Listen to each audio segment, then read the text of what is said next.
Clear है पहला मुद्दा? Show off hands. बच्चे को क्या सिखाना है? 3 चीजें मैनेज करनी सिखानी है हमें। बच्चे को सिखाया हमने to be organised. What's the word? To be organised. इसमें हमने सीखा TTE, टाइम ऑर्गेनाइज करना है, उसकी खुद की थिंग्स ऑर्गेनाइज करनी है, और क्या ऑर्गेनाइज करना है? एनर्जी ऑर्गेनाइज करनी है। अब अगला शब्द बच्चों को सिखाना है इस टाइम में कि commitment. What's the word? What's the word? एक बार कहो, कहो। थैंक यू, मैंने आप सबको सुना। Yes, commitment. अब कमिटमेंट क्यों सिखानी है और इसका क्या महत्व है मैं आपको थोड़ा सा बताता हूं, सुनना चाहोगे? है ना? नेक्स्ट जो स्टेज है बच्चे की 15 साल से 22.5 साल के बीच में, वो स्पेसिफिक नॉलेज और स्किल एक्वायर करने की। और बच्चे अगर 7.5 से आप उसको बिल्ड करोगे ना, तो हो सकता है 10 या 11 साल तक आते आते वो कुछ चीजों को कमिट करना सीखेंगे, और तब जाके बच्चा सही वक्त पे पीक पे आएगा, सही वक्त पे पीक पे आएगा। मैं आपको बताता हूं अभी क्या हो रहा है, पता है? मोस्ट ऑफ द किड्स है ना, वो एकेडमिक में परफॉर्मेंस में पीक में कब रहते पता है? 1ली से 5वीं। माँ बताती है पहली में तो टीचर इतनी तारीफ करती थी बच्चे की कि वाह, हमको लगता था कि रजनीकांत आ गया घर में। दूसरे में, तीसरी में, 5वीं में, 6ठी में क्या हुआ पता नहीं। 7वीं के बाद 90-95 वाले आ जाते 85% पे। 8वीं 9वीं आते आते वो 60 से 70 के बीच में घूमने लगते हैं, और माँ सोचती है इसको क्या हो गया। है या ना? एग्जाम्पल के तौर पे किसी को रेस की तैयारी में लगा दिया, रनिंग रेस, इमेजिन, और वो रेस से पहले प्रैक्टिस कर रहा है, इतना जोर से भाग रहा है, इतना जोर से भाग रहा है कि रेस शुरू होते वक्त थक गया। अब बोलो, है ना? पहले वाली होती तो मैं पहला आता, अब मैं 17वां आया हूं। ऐसे ही होता है बच्चों का, गलत वक्त पे गलत चीजों की ट्रेनिंग दी जा रही है आजकल। Your kid should be ready for the race around 12-13 years of age. उससे पहले बहुत अच्छा कर रहे हैं ना, बाद में ढीले पड़ जाएंगे। Are you getting my point? इसका मतलब ये नहीं कि शुरू से नहीं करना चाहिए, तरीके होते, रिचुअल बनाने के, मेंटेन करने के। पर ध्यान से सुनिए, यहाँ पे बच्चे को कमिट करना सिखाना है आपको 7.5 से 15 साल के बीच में। मतलब क्या? बच्चे को कोई भी एक शब्द के प्रति, मान लो चलो बच्चा है और मोबाइल खेलना चाहता है, ओके, ये तो हर घर में है बच्चा ऐसा। अब उसको बोलो बेटा कमिट कर कि तू 1 घंटा मोबाइल खेलेगा। कमिट कर, ना कम ना ज्यादा। आई टेल यू, डिफिकल्ट है, कम भी नहीं खेलना तो भी डिफिकल्ट है, ज्यादा नहीं खेलना तो भी डिफिकल्ट है ना? बोले एग्जैक्ट 60 मिनट, मैं तो अलार्म लगा के घूमते रहता हूँ। यानी कहाँ गया मेरा फोन, शायद, ओके देखते हैं।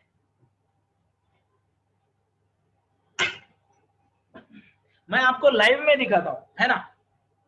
कहाँ गई घड़ी? ये मेरी घड़ी। Can you see so many alarms? मेरा लाइफ ही अलार्म पे चलता है दोस्तों, और इनमें से किसी अलार्म की अभी मुझे जरूरत नहीं। बट एक वक्त मैं भी बिगड़ा हुआ बच्चा था ना, तो खुद को रिमाइंडर रोज लगते थे मुझे। धीरे धीरे धीरे धीरे मैंने कमिट करना सीखा। What's the word? कमिट करना सीखा। अभी ये मैंने तो 37 एज में सीखा है, तो आपका बच्चा जल्दी सीखेगा। बच्चों को कमिटमेंट करना सिखाओ, और नॉट नेसेसरी, अभी ध्यान से सुनना, हर पेरेंट है ना बच्चे को कमिट करना सिखा चाहते हैं कि बच्चा कमिट करे एकेडमिक्स में। अभी एक कमेंट भी मैंने बंद क्यों किए पता है? Most of the people are talking about क्या? Competition and academics. अरे वो तो बाद में, एक बार आदत पड़ गई ना आदमी को अपना कमिटमेंट पूरा करने की, तो वो हर चीज में करता है। हाँ या ना? आप कई दिनों से आ रहे हो, do I every day start on time? बात कमिटमेंट की है यार। अब once I have learn the art of commitment and following the commitment, आगे वाली बात इजी है। ध्यान से सुनना, ध्यान से सुनना इन बातों को। सबसे पहली बात मैंने कि बच्चे को ऑर्गेनाइज होना सिखाया और कमिट करना सिखा दिया ना, आपको झंझट नहीं है, आपका बच्चा दुनिया में फेल ही नहीं हो सकता। हर किसी को चाहिए सीधा चलने वाला ऑर्गेनाइज बंदा जो कि कमिटमेंट फॉलो करे। हाँ या ना? आप में से भी कई सारे लोग सोचते होंगे काश मेरे पति भी ऐसे होते, चीजों को ठीक तरीके से संभालते, खुद की एनर्जी को सही मैनेज करते, ताकि घर के लिए भी थोड़ी बच जाती। है या ना? अब ये उनको भी मैनेज करना नहीं आता, पूरी एनर्जी जॉब को दे देते, घर में आते थके हारे बेचारे बाबा। फिर आपको ही उनको जोश दिलाने के लिए ये लीजिए चाय करना पड़ता है ना? यस। तो एनर्जी मैनेजमेंट उनको भी सिखाना पड़ेगा, टाइम मैनेजमेंट, रिसोर्स मैनेजमेंट या थिंग्स मैनेजमेंट। बट बच्चों को सिखाओ जल्दी ना, तो लॉन्ग टर्म प्रॉब्लम ही नहीं आते। सो फार सो गुड, मजा आ रहा है, कुछ नया सीखने को मिल रहा है, हाँ या ना? अब ध्यान से सुनिए अगले वाले, और इसके लिए तो मैं भी आपको मदद कर सकता हूँ, अगले वाले 3 के लिए ध्यान से सुनना। Have a look at this. Meditation सिखाना है, राइज अर्ली यानी सूरज से पहले सीखना है, सूरज से पहले।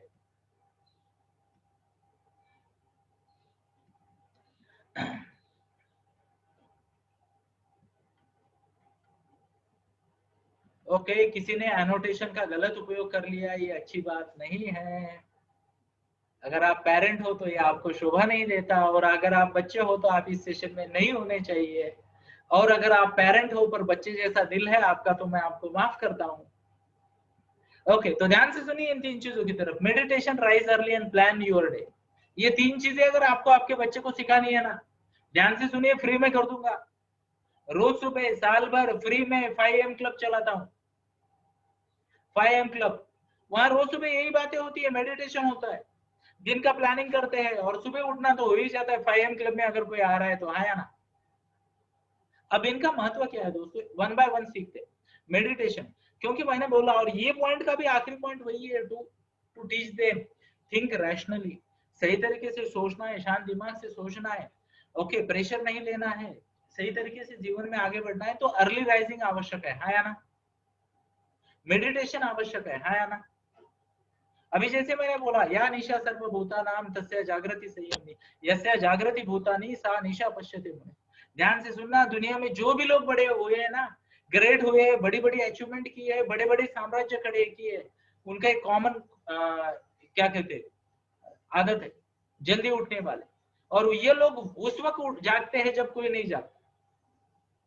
मेजोरिटी ऑफ द लोग सोते रहते हैं। How many of you understand, जरा कल्पना करके देखिए, एक आदमी मान लो रात को 10 से 1 बजे तक जाग रहा है। कल्पना कीजिए और टाइप कीजिए क्या क्या एक्टिविटीज वो कर सकता है। 10 से 1 बजे, रात को 1 बजे तक जागने वाला क्या एक्टिविटी करेगा ऐसा इंसान? टाइप कीजिए, टाइप कीजिए, मैं वेट करता हूँ। तो बढ़िया रिप्लाई आ रहे हैं। किसी ने कहा मोबाइल पर टाइम वेस्ट करेगा, टीवी देखेगा, किसी ने कहा रीडिंग करेगा, किसी ने कहा गेम्स खेलेगा, स्टडी कर सकता है। टीवी मोबाइल कॉमन आ रहा है। Remaining work, book reading, TV watching, पढ़ाई, mobile, study, assignment completion, dinner. अच्छा मुझे एक बताओ, अगर वो टीवी देख रहा है तो किस तरीके के टीवी देखेगा, किस तरीके के सीरियल देखेगा? रात को 9 से 12 के बीच वाला, वो भी टाइम करे। मोबाइल पे टाइम पास, ऑफिस का काम, okay, Balika Vadhu, no study only mobile, हा हा हा हा हा हा हो हाय हाय, okay, yes.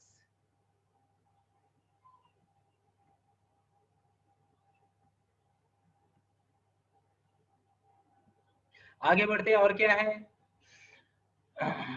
Mobile, TV, Netflix, planning, और बताइए, रात को 9 से 12 बजे वाले।